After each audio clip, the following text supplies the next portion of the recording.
परम सत्कार्यो गुरु प्यारी साध संगत जी, राधा स्वामी जी। साध संगत जी, आज इस वीडियो में मैं आपके साथ डेरा ब्यास की वो अद्भुत कहानी साझा करूंगी जिसके बारे में बहुत सी संगत नहीं जानती होगी। आपसे विनती है, साखी को शुरू से लेकर अंत तक ज़रूर सुनिए जी। जैसा कि ये तो सब जानते हैं कि डेरा ब्यास को ही डेरा बाबा जयमल सिंह भी कहा जाता है, परंतु संगत को ये नहीं पता होगा कि बाबा जयमल सिंह जी को 5 शब्दों का भेद जानने के लिए कितनी कठिनाइयों का सामना करना पड़ा और किस तरह वह रूहानियत के रंग में रंग गए और किस तरह पंजाब की बागडोर स्वामी जी महाराज ने बाबा जयमल सिंह जी के हाथ में दी। उस समय बाबा जयमल सिंह जी की आयु 14 वर्ष की हो चुकी थी। तब आप जी ने एक ऐसे महात्मा की तलाश शुरू कर दी थी जो इस मार्ग का भेद दे सके। जो भी साधु महात्मा गांव में आते उनसे आप इस बारे में पूछताछ करते। माता पिता ने आपको विवाह के बंधन में बांधना चाहा, परंतु आपने विवाह के लिए साफ इनकार कर दिया। माता पिता को आपके दृढ़ निश्चय और आत्मबल का काफ़ी अनुभव हो चुका था, इसीलिए उन्होंने इस विषय में आप पर अधिक दबाव नहीं डाला। इसके बाद परिवार की ओर से आपको किसी विरोध का सामना नहीं करना पड़ा। आपने सारी उम्र विवाह नहीं किया और ब्रह्मचारी रहे। कुछ समय के बाद आपके पिताजी का देहांत हो गया। अब आपके लिए एक और थी माताजी की सेवा और माँ के प्रेम का बंधन, तथा दूसरी ओर प्रभु की प्राप्ति की गहरी लगन। अंत में एक दिन आपने बड़े प्रेम से माताजी को समझाकर उनसे बाहर जाने की इजाज़त ले ली और सत्य की खोज में घर से निकल पड़ी। आप अमृतसर, लाहौर, ननकाना साहिब आदि कई स्थानों पर गए, परंतु जिस अनमोल वस्तु की आपको तलाश थी वो ना मिली। आपने अमृतसर में एक उदासी साधु से शब्द का अभ्यास सीखा, परंतु संतोष ना हुआ। जहाँ भी किसी अभ्यासी महात्मा का पता चलता आप वहाँ पहुँच जाते, परंतु 5 शब्द का भेदी महात्मा कहीं ना मिला। आपने हिंदू, मुसलमान और बाकी धर्मों के महात्माओं से भेंट की, परंतु श्री गुरु ग्रंथ साहिब में लिखी पूर्ण गुरु की इस पहचान की कसौटी पर कोई पूरा ना उतरा। 5 शब्द का भेद तो वह क्या देते, उनको तो यह भी मालूम ना था कि 5 शब्द का कोई मार्ग भी है। जिस किशोर अवस्था में आमतौर पर बालक खेल कूद में लगे रहते हैं, उस नाजुक उम्र में आप परमात्मा की प्राप्ति के मार्ग की तलाश में जगह जगह घूमने लगे। उन दिनों एक स्थान से दूसरे स्थान जाने के साधन नहीं हुआ करते थे, परंतु आपने सारी यात्रा पैदल तय की। आप अपने मकसद पर अटल थे। ननकाना साहिब में एक साधु ने आपको बाबा बालक सिंह जी का पता दिया। आप एक लंबा सफ़र तय करके वहाँ पहुँचे। बाबा बालक सिंह जी एक साफ दिल महात्मा थे। उन्होंने कहा, बेटा, जिस नाम की तुम्हें खोज है वह हमें मालूम नहीं। हम तो सतनाम वाहे गुरु का जाप करते हैं, इससे ज़्यादा हमें पता नहीं।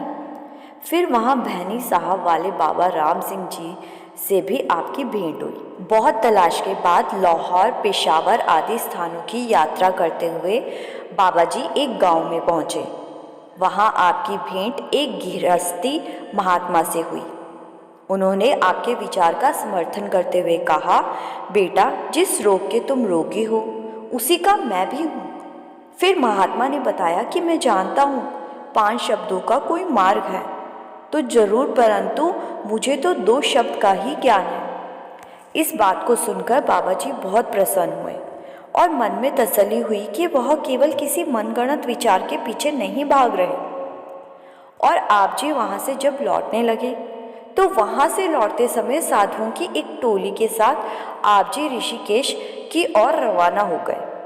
वहाँ कई महीने रहकर अनेक साधुओं से मिले, परंतु वह अनमोल खजाना जिसकी आपको तलाश थी वो कहीं ना मिल सका। वहाँ से भी निराश होकर वापस लौटने को थे कि आपको पता लगा कि एक बहुत बूढ़ा साधु वहाँ से 20 मील दूर जंगल में रहता है। वह ना तो किसी को अपने पास आने देता है, ना खुद वो जंगल से बाहर शहर में आता है। वह फल इत्यादि खाकर अपना गुजारा करता है। आप जी को जैसे ही ये मालूम चला तो आप तुरंत उससे मिलने चल पड़े और दोपहर बाद वहाँ पहुँचे। आपने देखा कि वह महात्मा दिन रात खड़ा रहता है। जब खड़े खड़े थक जाता है तो पेड़ों की टहनियों का सहारा ले लेता है। जब उसने आप जी को देखा तो बोला कि तुम यहाँ क्यों आए हो? यहाँ से चले जाओ, यहाँ जंगली जानवर है। परंतु बाबा जी ने विनम्रतापूर्वक उत्तर दिया, अगर जंगली जानवर आपको कुछ नहीं कहते तो मुझे क्यों कुछ कहेंगे? इस पर वह साधु शांत हो गया। रात भर बाबा जी घने जंगल में उस महात्मा के पास रहे।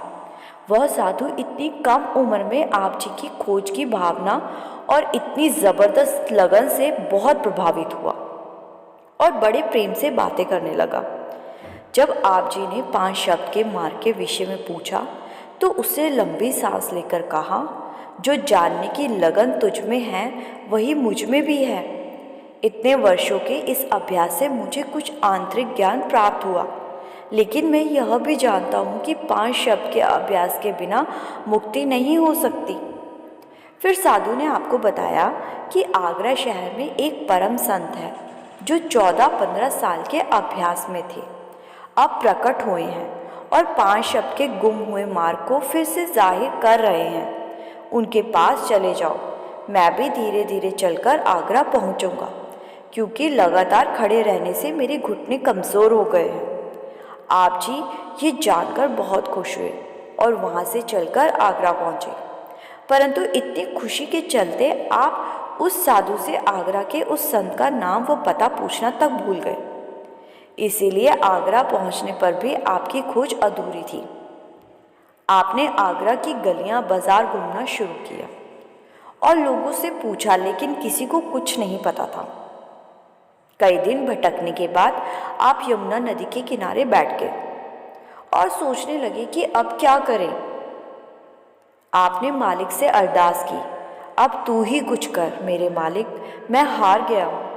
आपकी आंखों में आंसू भर आए थे। तभी पास में बैठे कुछ व्यक्तियों की बातचीत आपके कानों में पड़ी। वे आपस में उन्हीं महात्मा के सत्संग की महिमा का जिक्र कर रहे थे जिनकी आपको तलाश थी। आपने उनसे पता पूछा। उन्होंने पन्नी गली में स्वामी शिव दयाल सिंह जी महाराज के द्वार पर आपको भेज दिया। आप वहां पहुंचे। उस समय स्वामी जी महाराज सत्संग में फरमा रहे थे। आपने जाकर उनके चरणों में सर झुकाया। आपको देखकर स्वामी जी महाराज बड़े प्रसन्न हुए और मुस्कुराकर बोले, हमारा पुराना बेली आ गया। आप हैरान थे कि आपने तो इन्हें पहले कभी देखा भी नहीं, तो आप इनके पुराने बेली कैसे हो गए?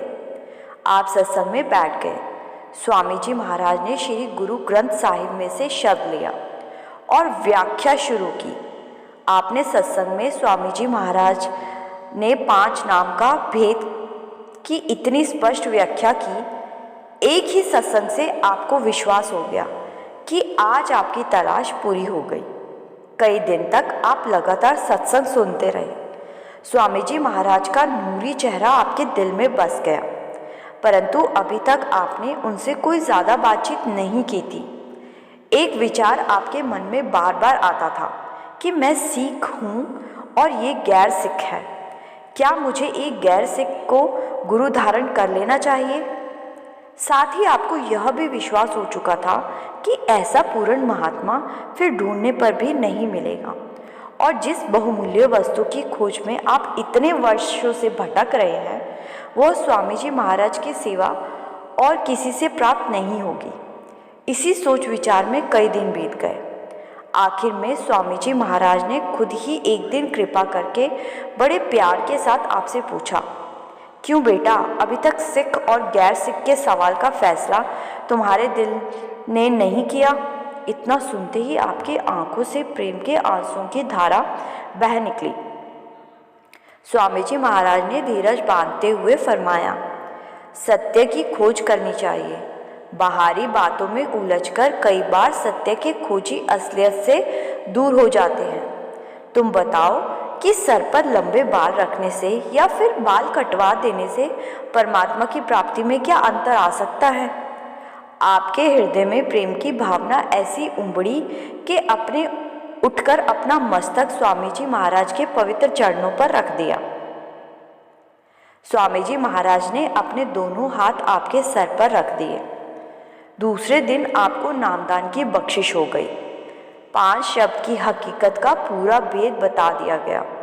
2 दिन और 2 रात आप एक छोटी सी कोठरी के अंदर अकेले लगातार समाधि में लीन रहे। वर्षों से जिस अनमोल रतन की खोज थी वह आपको एक पूर्ण सद्गुरु की दया से प्राप्त हो गया।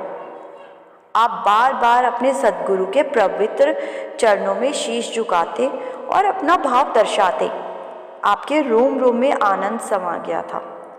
स्वामी जी महाराज ने फरमाया, तुम हमारे पिछले बेली हो, यह सब कमाई तुम्हारी पहले की ही हुई है। स्वामी जी महाराज जैसा पूर्ण सद्गुरु और बाबा जी जैसा सच्चा खोजी शिष्य एक अद्भुत संजोग था। उस समय आपकी उम्र करीब 18 वर्ष की थी। आप दिन रात अभ्यास में लगे रहते, कई कई दिन कोठरी से बाहर ना निकलते। आपको न खाने की सुध न नींद की फिक्र होती थी। गुरु का दर्शन ही आपका आहार था। आपने सोने के लिए चारपाई की जगह फर्श को ही बिस्तर बना लिया था। एक बार आप अभ्यास में बैठे और आपकी सूरत ऊपर चढ़ गई। एक दिन और एक पूरी रात चढ़ी रही, अंतर में चढ़ गई तथा एक दिन और एक रात चली रही।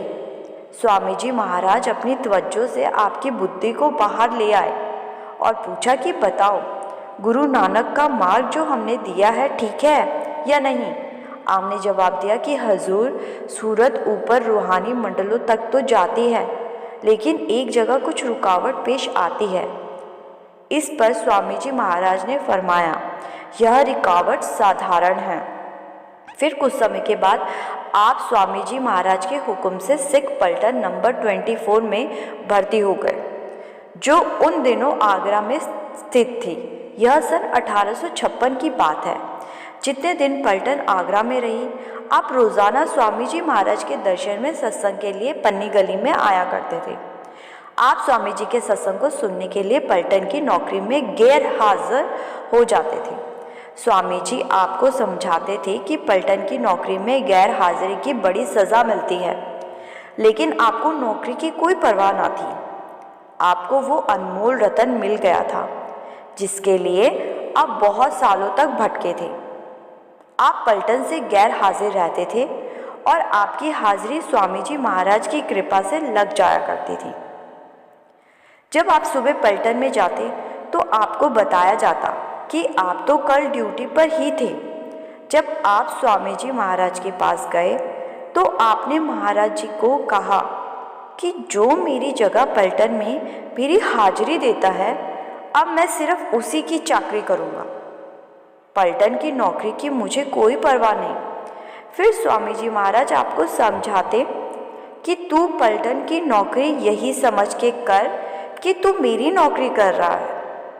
फिर आपने कुछ साल पलटन की नौकरी की और इसके बाद स्वामी जी महाराज के ज्योतिष ज्योत समा जाने के बाद आपने अपना डेरा पंजाब की ब्यास नदी के किनारे पर लगाया और सन 1891 में आपने राधा स्वामी डेरा ब्यास की स्थापना की।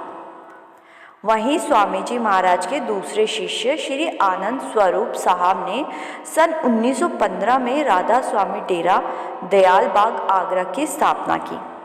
तो साध संगत जी, आज हम सब ने जाना कि कैसे बाबा जयमल सिंह जी ने 5 शब्दों के भेद को जाना और इसके लिए उन्हें कहाँ कहाँ नहीं भटकना पड़ा था। और ये नामदान मौजूदा बाबा जी हमें बिना किसी कठिनाई के हमारी झोली में डाल देते हैं, लेकिन फिर भी हम भजन सिमरन नहीं करते। किसी ने सच ही कहा है, इंसान उसी चीज़ की वैल्यू समझता है जो उसे बहुत कठिनाइयों और लंबी कोशिशों के बाद मिली हो। बाबा जी अपनी दयालुता से नामदान बड़ी आसानी से दे देते, इसलिए हम वैल्यू नहीं समझ पाते। हमें चाहिए कि हमें बाबा जी के हुक्म में रहकर भजन सिमरन करना चाहिए।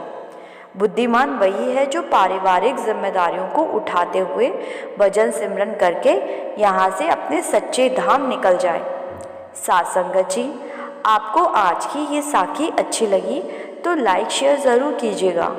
गुरु प्यारी सात संगत जी, राधा स्वामी जी।